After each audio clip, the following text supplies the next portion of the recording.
Hi, I'm Dr. Daviso, and welcome to my series on high leverage practices in special education. Hopefully this will provide you an overview of what high leverage practices are and what we're going to focus on for the remainder of the semester as we learn new ways to reach our students that are struggling in your class. First of all, what are high leverage practices? High leverage practices are the basic fundamentals of teaching. These practices are used consistently and are critical to helping students learn very important content that will help them succeed in your classroom. They are also central to supporting students' social and emotional development, and they're used across subject areas, grade levels, and contexts.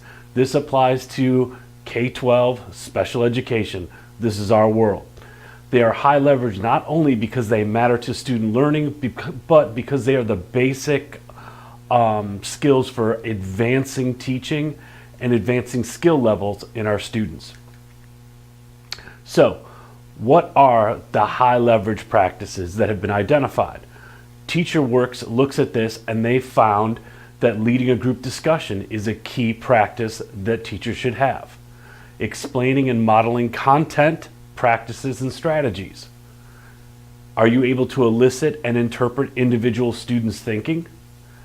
Diagnosing particular common patterns of student thinking and development in a subject matter domain, meaning if you're going to be highly qualified in English language arts or mathematics, do you have a good idea of areas where students are going to struggle and have problems? Also, implementing norms and routines for classroom discourse and work. If you've been in my classes before, you know I am a huge fan of structure. If you have a good, clear structure and you're organized, student learning will take place at a much higher rate. Also, coordinating and adjusting instruction during your lesson. Do you know how to conduct those formative assessments and not just summative ones?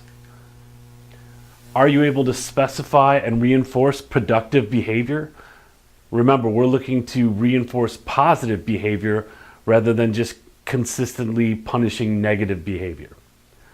Going back to implementing organizational routines is another high leverage practice. Being able to set up and manage small group work, which will do a number of activities to help you get better at that. Having you build respectful relationships with students. Being able to talk with the student, with parents and other caregivers, that is a key skill. Learning about students' cultural, religious, family, intellectual, personal experience, and resources for use of instruction. This will go directly to EdTPA when we're talking about, are you building on what students value, what students already know, and what their prior experiences are? Are you familiar with setting long-term and short-term goals for students? This relates directly to special ed because it's a key component of IEP development. Also, are you able to design single lessons and able to sequence those lessons, which we will explore further when it comes to sim linking and putting together a set of lessons that will help students progress through the content you would like them to learn. Are you able to check student understanding of the lesson? This relates directly back to assessment. Selecting and designing formal assessments for student learning. Are you able to take those assessments and then interpret the results of student work? Providing oral and written feedback to students and analyzing instruction for the purpose of improving it. Working on you becoming a better teacher, a better and more effective educator. These are what have been identified as high leverage practices. For further information on this, you can go to TeachingWorks. This is out of the University of Michigan.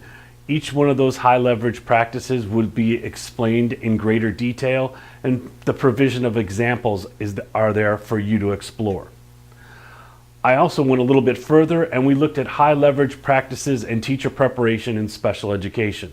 I have this set up on our LiveBinder site. You can get the website I just mentioned and this article from 2015, which looks at specific practices that focus on areas of special ed. The rest of my videos focusing on educational techniques will refer back to this article and refer back to high leverage practices.